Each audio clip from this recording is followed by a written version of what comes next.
Hello, this is Jeff Robertson with Penton Audio USA, and this is our video series on how to easily set up a school intercom system using our IP speakers and our call buttons with the PPM-IT5 touchscreen microphone. Let's talk about the IP speakers. We have a bunch of different ones, but all of them have the exact same IPSM module, which is IP speaker module. So they're all set up the same. So no matter which speakers you have, I have the PVC wall mount for this demo, but whether it's the horn, ceiling mount, the 1x2 lay-ins, or the surface mount molded plastic, or high-end coaxials, they all program exactly the same. The only thing you would want to do differently for any of those is maybe set up the EQ to really get the most out of your speaker. So what we first need to do is, if you're putting in a brand new school intercom system, what you want to do is obtain all the IP addresses and all the username, which would be what you want to call that speaker, which is typically something to let you know where it's being installed, like Classroom 101 or in a hallway or outside by the playground or bus loading area. You need to have all this ready to go before you get to this step. So what we're going to do first is, let's go to the IP speaker. So we're going to open up our browser and go to the IP of the speaker. Now they all default as 192.168.100.1, which is why you do not want to go and install them all on a network at the site and then try to log in, because then you're going to have them all the same IP information. You have absolutely no idea which one you happen to land on. So it's better to do these one at a time, whether you're on site or you're in your office on the bench, which is the best way to do it. We're going to go to that one and you get the login screen, and the login default for all of our Intercom devices is admin, and that's all lowercase. And you can change that if you like, but just make sure you write it down. So here we are in the main login screen in the basic setting.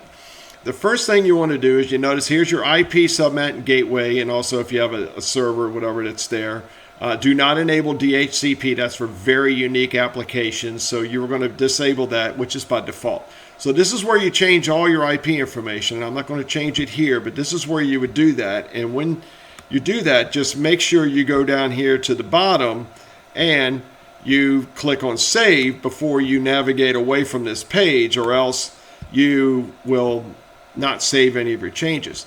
The other more important thing, or most important thing you need to do, is the username up here. And this is, let's scroll up, this is for your firewall traverse, and this is also how it communicates. If you were on a SIP server, we click on that, it's going to ask you for the username, which would be the SIP extension that your VoIP or SIP server admin would give you for that, and also if there is a password associated for it to log in, and then all the SIP server IP and ports and all, they will give you that.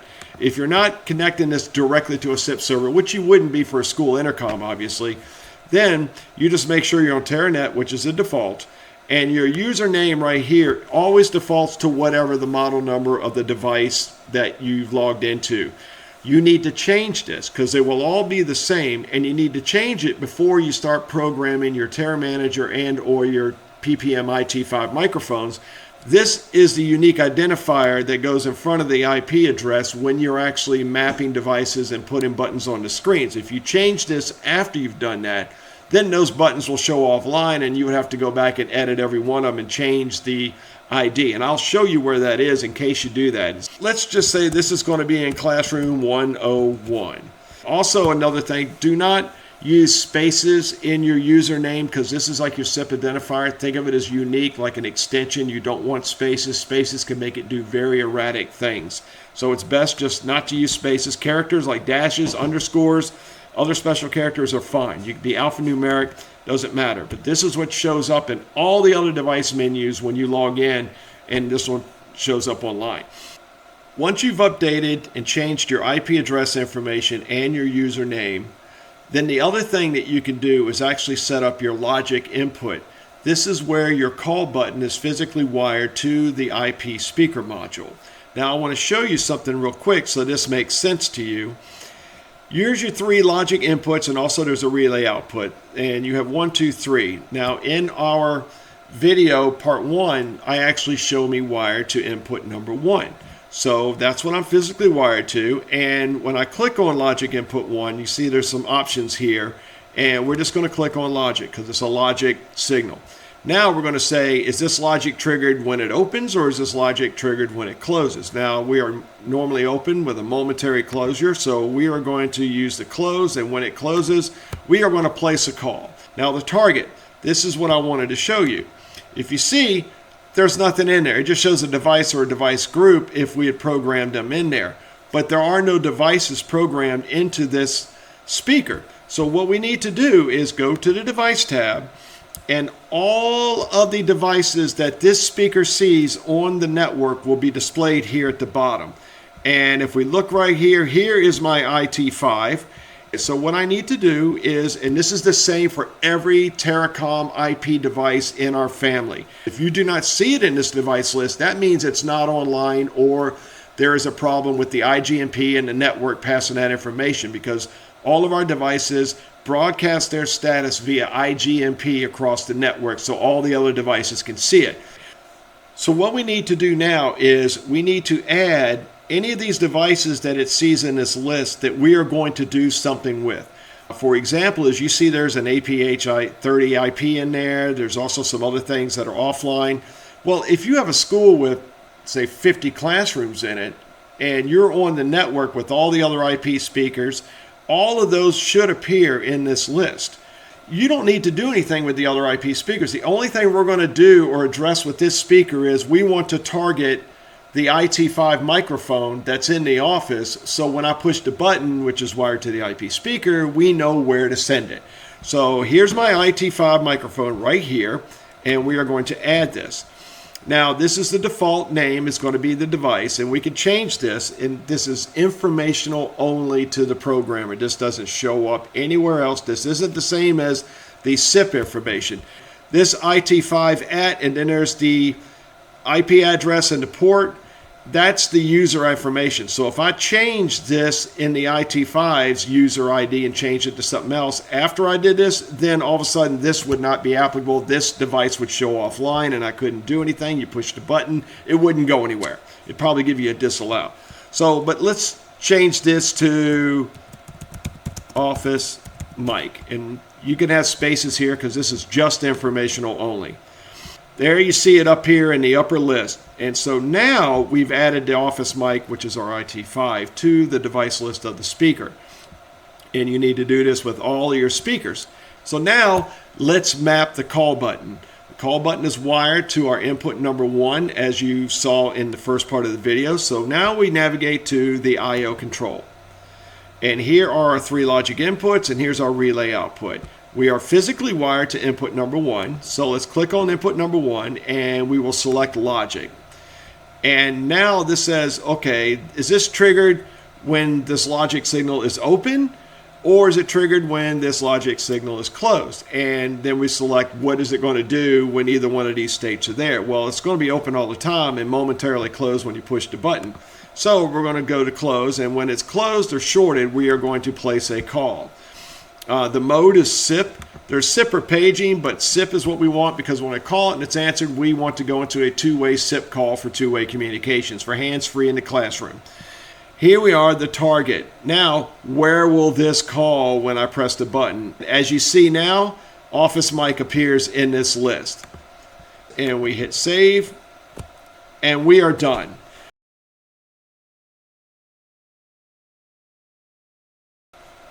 If this is your first speaker, you've got 4 out there that you need to program, you don't have to go through all of these steps. Yes, you do have to manually go to the IP information here on the basic setting. And yes, you do need to go up here for your username and change that. But there's a lot of things you don't have to do. Let's just, for instance, we'll go to the DSP and you will see my EQ. I got this EQ set up so this PVC speaker sounds really, really good, especially when I'm playing music from it. Well, I don't have to go to every single one of them and do this. So I want to save all this. So go to your Update tab, and you'll see here in the middle of this, it says Configuration. And you can click Download to download the configuration as a backup file to your computer. So we'll click it Download. Now, this is the IP information that it is, ipsmconfig.ter. So that's the file name, and it goes right to your downloads. And mine, I just got a blocker on there, so there we go. And now it's in my downloads. Let's do a quick test. So let me go back to, and I'll show you that this doesn't get changed since we saved it as the previous configuration. Let's go to the I/O control, and let's take this out. And we will also go to the device menu, and we will delete this device out of the list. Okay, so now that we've done all that, let's go back to configuration. There we go, and let's choose a file, and here is my CR101 config. Hit open, and we'll do upload. Now it's starting the upload, and it's going to ask to reboot the machine, which takes about 30 seconds because after you do all this, it wants to reboot. So we're going to say okay.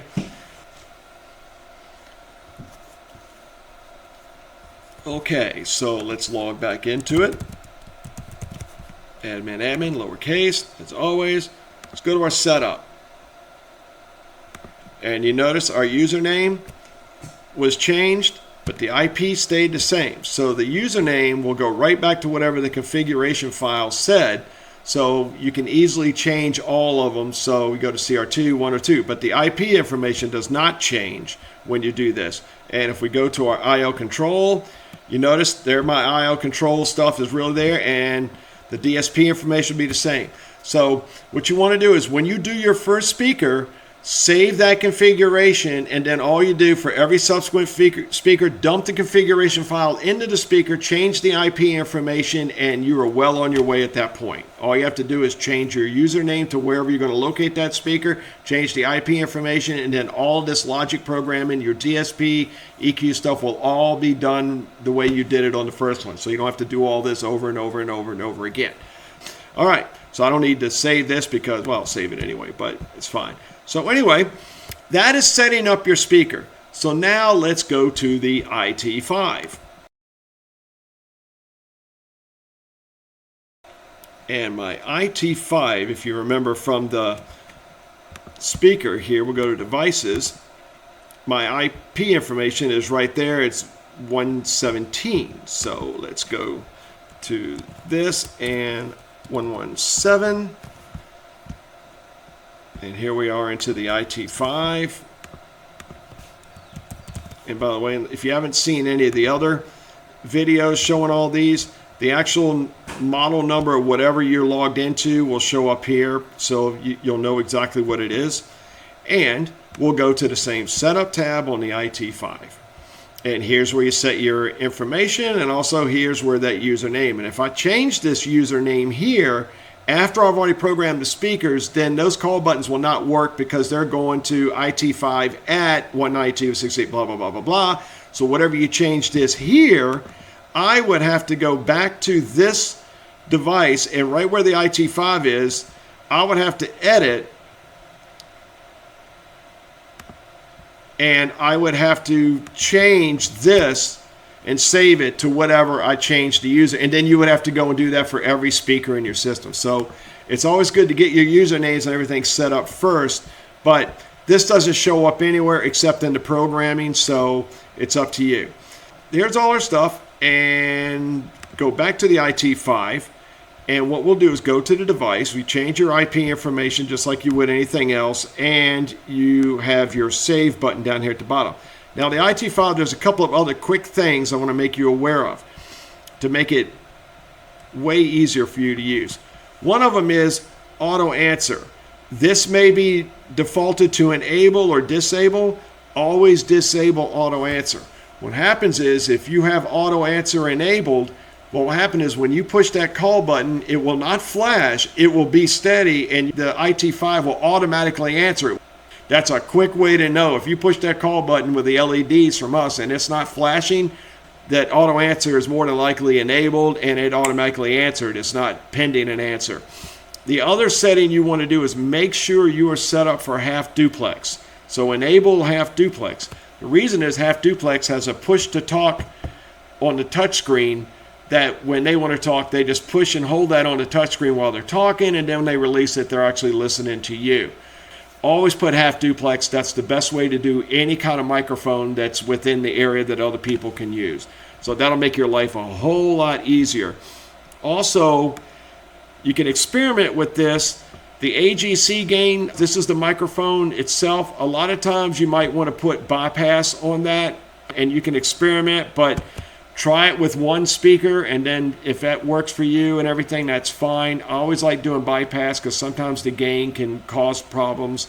If it's one person using it all the time, no problem. But if you got different people using it, different voice levels, it's better just to go ahead and just put bypass on that. That way you don't have to worry about it, but that's always there for you if you want to add gain to it or have an automatic gain to it. All right, so what you want to do after you've done all your IP information and all that is go to your device menu just like you would any IP speaker. And as you see, here's a list of everything it sees on the network. And you can see here's my CR101.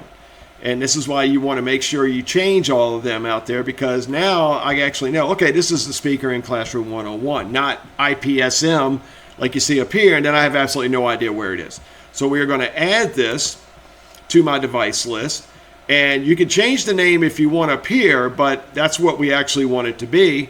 This is what will actually show up on the button when you place that button somewhere on the screens on the IT5. The zone, there's only one zone on an IP speaker, so it defaults to 1. So we're going to hit save on this one. And you would do this for every device on your network that you are going to page or do an intercom call with the IT5. So now, what's the next thing? Well, we got to put that button somewhere. So we will go to the Machine Windows tab. And if you see here on the Machine Windows tab, we've got 14 pages that we can choose from. Page 1 is the default page. Now, there's other videos showing how to program the IT5. There are function buttons that include screen jump buttons. So a lot of times if you have multiple buildings or maybe grade levels or floors or wings, you would want screen jump buttons going to there so you don't populate a ton of these classrooms within one. But for this purpose, we're just going to put it on the first position. You got 1 through 12. So a screen on the IT5 is 3 rows of 4. So 1, 2, 3, 4 is the top row left to right. 5, 6, 7, 8 is the middle row left to right. 9, 10, 11, 12 is the bottom row left to right. So 1 being the upper left and 12 being the lower right. So what we do is we're going to put a button here in the first position, and it's going to be a device button. And once I select that, all my classrooms or all my IP speakers and devices that I added in the previous step would show up in this drop down. So we're just going to put CR101 and hit save. And immediately, if you're looking at your IT5, you'll see that button pop up on your screen, and you see the picture here. It indeed does that. So once you do that, you are set. The only other thing you may have to do, and this is once you get going and you're working it, this is the output level of the speaker. So you can actually change the output level of the speaker at the IT5. Now you can manually turn that up or down with the buttons on the IT5 as well under the settings tab. But you can also set it here as your baseline if you want to do. Other than that, you are all good to go for setting up a speaker. The next video will show the operations on the call in, how to place a call, how to place an intercom call, and how to also do a page. Thank you very much. Once again, this is Jeff Robertson with Penton Audio.